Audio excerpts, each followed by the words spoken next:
for security zones separating us from our neighbors, for the exclusionary mindset that, tragically, we now see emerging also in political nationalisms. They're coming in illegally. Drugs are pouring in through the border. We have no country if we have no border. The Pope, I'm just going to say that politically, I'm not talking about theologically or on issues of the gospel, politically is about as dumb as a writer from BuzzFeed.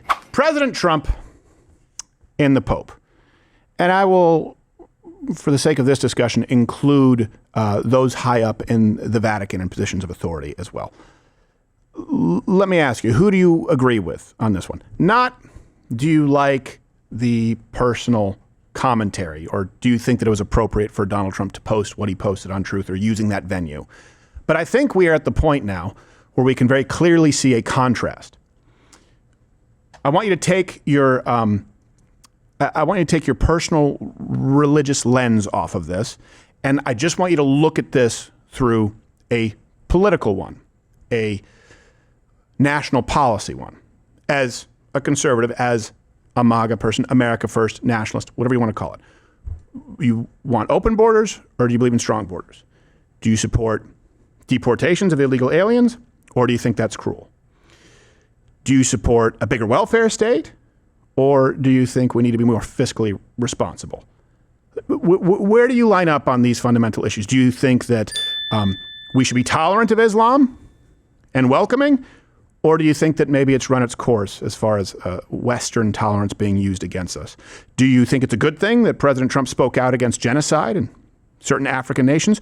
Or do you think that it's just kind of the equivalent there, whether they're Muslim, whether they're Christian? It's all the same and we should help all people. I think now you do have to decide where you line up on this argument. Then hopefully it can be a fruitful and productive argument. So let me start this off with right now what is going on between the Pope and President Trump. And then I want to go back a little bit, because this is a long time coming, the history and the disagreements therein. So obviously, you know, Monday, President Trump criticized Pope Leo for being weak on crime, bad on foreign policy. Here you go. We don't like it. We don't like a Pope that's going to say that it's okay to have a nuclear weapon. We don't want a Pope that says crime is okay in our city. I don't like it. I'm not a big fan of Pope Leo. He's a very liberal person, and he's a man that doesn't believe in stopping crime. He's a man that doesn't think that we should be toying with a country that wants a nuclear weapon so they can blow up the world. So I'm not a fan of Pope Leo. Obviously, for those who've been following this, Pope Leo responded while on his way to Algeria, a good place to vacation if you're looking for recommendations. I do not look at my role as being political or politician. I don't want to get into a debate with him, and I will continue to speak out loudly against war, looking to promote peace. I have no fear of neither the Trump administration nor speaking out loudly about the message of the gospel. And that's what I believe I am called to do, what the church is called to do. We're not politicians. We're not looking to make foreign policies. The issue is that he did reach out and speak on foreign policy. Yeah. And not only that, he also has spoken on domestic policy. If he believes what he says there, then there's no world in which it's appropriate for him to condemn our deportation policies or our strengthening our border policies. But he did. And my issue here is, of course, not at all with Catholics. And I get that some Catholics may find themselves in an awkward position. You let me know if you're Catholic, comment below. Because you don't want to speak poorly of the Pope. And he may be, by the way, and very likely is a very decent man who's simply wrong. He would be just as wrong as AOC on immigration policy. Or let's go more moderate, just as wrong as George W. Bush, Paul Ryan on immigration policy. That's okay. And it's not trashing the Catholic Church to say that. And I had quite a bit prepared for this, but I figured that the most effective way to highlight this, because I know sometimes people will shut off if it's their thing and they feel offended, is just to give you a side-by-side. This is a long time coming. This president, the one who many of you elected, and the MAGA, the America First, the right-wing, the conservative movement has been in diametric opposition, policy-wise, to the Pope, this current Pope, and the current Vatican on nearly all fundamental issues. It's an abominable regime, and it should be removed. But This is a war of choice. We do have some work to do with Iran. They can't have a nuclear weapon. It's very simple. You can't have peace in the Middle East if they have a nuclear weapon.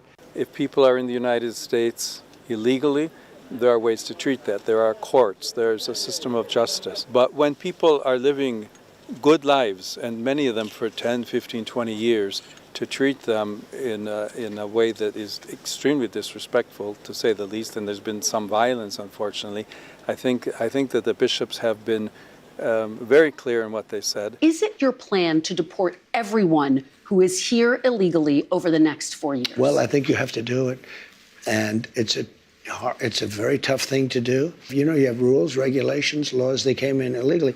For security zones separating us from our neighbors, for the exclusionary mindset that, tragically, we now see emerging also in political nationalisms. They're coming in illegally. Drugs are pouring in through the border. We have no country if we have no border. Communion between Christians and Muslims takes shape under the mantle of Our Lady of Africa. Here in Algeria, the maternal love of Lala Meriem gathers everyone as children within our rich diversity in our shared aspiration for dignity, love, justice, and peace. In a world where division and wars sow pain and death, living in unity and peace is a compelling sign. #Apostolic Journey. For the first time in its history, the Vatican has set aside a prayer room for Muslims inside the Apostolic Library. All nations must stand together against the evil forces of radical Islamic terrorism. The creation is crying out in floods, droughts, storms, and relentless heat. 1 in 3 people live in great vulnerability because of these climate changes. Climate change. Because if it goes higher or lower, whatever the hell happens, there's climate change. It's the greatest con job ever perpetrated on the world, in my opinion. In his first major document, Pope Leo dove right into poverty, saying God has a special place in his heart for those who are poor, oppressed, and discriminated against. In a continuation of the teaching of Pope Francis, the Chicago native denounced an economy that kills and dramatic imbalances of wealth. The USA is the economic engine on the planet, and when America booms, the entire world booms. And you can check out all the references as we provide every show, 11 a.m. Eastern on weekdays. Let me just ask you this. Were you happy to hear that Donald Trump withdrew when it happened, President Trump? Is it what you voted for when he said, no, we're not going to do the Paris Climate Agreement? We're not going to do that. We're not going to reduce our own energy use and skyrocket the costs so that China can screw this all up and not actually take part anyway. Were you happy then? I was. And I know that deportations or apprehensions have gone down a little bit this month. I'm disappointed in that. But when I saw deportations increase and I saw border crossings go down to the tune of 96 to 99%, is that what you voted for? It's what I voted for. I was happy with that. When you're talking about any of these other issues as it relates to, for example, let's talk about foreign policy. Let's talk about foreign policy as it relates to poverty, because that's an important one. He says God has a special place in his heart for the poor, the oppressed, the discriminated against. Well, certainly the oppressed and the discriminated against, and if that's the reason that they are poor. God, if we all serve the God of the Bible, the Christian God of the Bible, God also has a very special prescription for people who are poor because they are lazy, and recognizes that that's a significant portion of it. Not all of them. What is it? Is it praise? Or is it condemnation? Is it called out specifically? And if he wants to discuss poverty, why does he consistently go after, meaning the Pope, the country that has brought more people out of poverty than any throughout all of human history and has more class mobility than any country on earth right now? Yes, that includes even those European nations that you love to point to on a regular basis that have the population of Rhode Island and entirely homogenous. Yes, more class mobility here. What has thrust more people into poverty than communism, than Marxism? How much of a discussion is there centering around that? Matter of fact, I don't know that there's anything this Pope seems to enjoy discussing more or has more of a proclivity to address than American policy specifically. Is that what you voted for? For Donald Trump? Because it is what I voted for. I didn't vote for this Pope.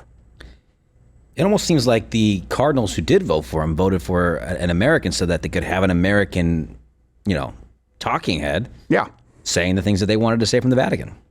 Yeah, we shouldn't. There's a system. He says it's also just uninformed. By the way, the Pope I'm just going to say that politically, I'm not talking about theologically or on issues of the gospel, politically is about as dumb as a writer from BuzzFeed. I mean that, well, the thing is with illegal immigration, there's a system and there's a justice system. Yeah, it didn't work. People skipped out and didn't show up, and they were given carte blanche. And one party in this country wanted to create an entire new class of voters, purchasing them on your dime, the American worker. Oh, there's a system. Great, there is right now. Hey, Pope, $2,600, all expenses paid, come back the right way. Right now, CBP One app. Yeah.